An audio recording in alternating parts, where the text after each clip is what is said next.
भाजपा विधायक सुधीर शर्मा ने कहा कि जिस तरह मुख्यमंत्री प्रदेश वापस पहुंचे और उन्होंने आते ही जो पत्रकारिता वार्ता की है, उससे लगता है कि सरकार न केवल स्वर्गीय विमल नेगी के मामले पर बल्कि किसी भी मामले पर कभी भी गंभीर दिखाई ही नहीं देती है। आज जिस तरह मुख्यमंत्री प्रदेश वापस पहुंचे और उन्होंने आते ही जो पत्रकार वार्ता की है, उससे लगता है कि सरकार न केवल स्वर्गीय श्री विमल नेगी के मामले पर बल्कि किसी भी मामले पर कभी भी गंभीर दिखाई ही नहीं देती है। 18 मार्च को इंक्वायरी जो है वो कॉन्स्टिट्यूट होती है, जो एसीएस होम है उनके द्वारा जो की जानी थी, और वो उसके बाद जो है वो 7 अप्रैल को उसकी रिपोर्ट जो है वो सौंप देते हैं। तो एसीएस किसको रिपोर्ट सौंपेंगे?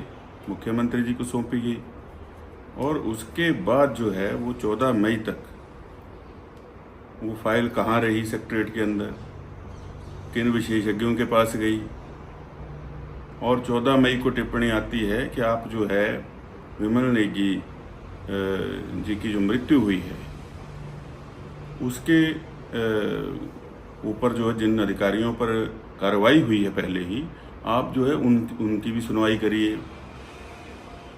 तो ये फाइल इतने दिन कहाँ रही, कौन लोग इस पर बैठे रहे, ये भी जो है सीबीआई को जांच करनी चाहिए। और उनका ये कहना कि जब मैं टूर पर होता हूँ तो मैं किसी से कोई चर्चा नहीं करता, ये पहली बार मैं देख रहा हूँ कि प्रदेश के अंदर कोई मुख्यमंत्री ऐसा कह रहे हैं। जहाँ भी मुख्यमंत्री टूर पर जाते हैं, जो भी अर्जेंट इश्यूज होते हैं उनकी फाइल्स जो हैं वहाँ पहुँचाई जाती हैं, ताकि वो उसका संज्ञान उसके ऊपर ले सकें, उसके ऊपर जो भी अगली कार्रवाई होनी है उसको कर सकें।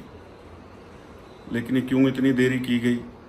और आज जब पत्रकार वार्ता सेक्रेटरीट के अंदर हो रही है, हिमाचल प्रदेश सचिवालय के अंदर हो रही है, तो पत्रकार वार्ता के अंदर जो है वो पिछली पंक्तियों में ऐसे लोग बैठे हैं जिनका ना सेक्रेटरीट के अंदर कोई कार्यालय है, ना सरकार के साथ कोई काम है, ना वो अधिकारी हैं, ना चुने हुए प्रतिनिधि हैं। तो ये गंभीरता सरकार की ऐसे इश्यूज पर है।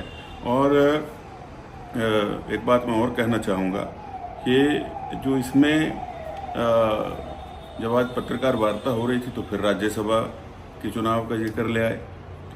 अब आप कार्रवाई तो करवा रहे हैं और शिमला जिला में ही हो रही है, बालूगंज थाने में जो है वो उसमें कार्रवाई चल रही है। तो इतनी बड़ी पत्रकार वार्ता अपने ऑफिशियल कार्यालय के अंदर एसपी शिमला ने की, चीफ सेक्रेटरी से लेके जो है वो तत्कालीन रहे डिप्टी कमिश्नर, अपने डीजीपी और अन्य लोगों के ऊपर वहाँ टिप्पणियाँ करी, सिर्फ 4 मीडिया हाउसेस को बुला करके। तो उसके ऊपर भी थोड़ा प्रकाश डालते, लेकिन नहीं, क्योंकि इसी शक के चलते जो है वो विमल नेगी जी के परिवार ने आशंका जताई थी कि हमें लगता है कि हमें यहाँ न्याय मिलने का कोई चांस नहीं मिलेगा हिमाचल प्रदेश में, अगर इसी तरह से पुलिस कार्य करती रही। और विधानसभा के अंदर वक्तव्य दिया कि मैं उनके परिजनों से मिल लिया, मेरी बात हो गई और मैं सब कुछ ठीक कर दूंगा, मेरी रात को बात हुई। तो विधानसभा के अंदर बोली गई बातें जो हैं, अगर उससे भी वर्तमान में मुख्यमंत्री जो हैं वो पीछे हट जाते हैं, एक तरह से मुकर जाते हैं, तो इससे पूरा पता चलता है कि सरकार जो है वो इस मामले को लेकर बिल्कुल गंभीर नहीं थी। और तो और आज जो है वो उच्च न्यायालय के ऊपर भी टिप्पणी कर दी कि जो वहाँ पर माननीय न्यायाधीश है उनको क्या करना चाहिए, क्या नहीं करना चाहिए, और न्यायाधीश जो है वो हिमाचल के ही होने चाहिए।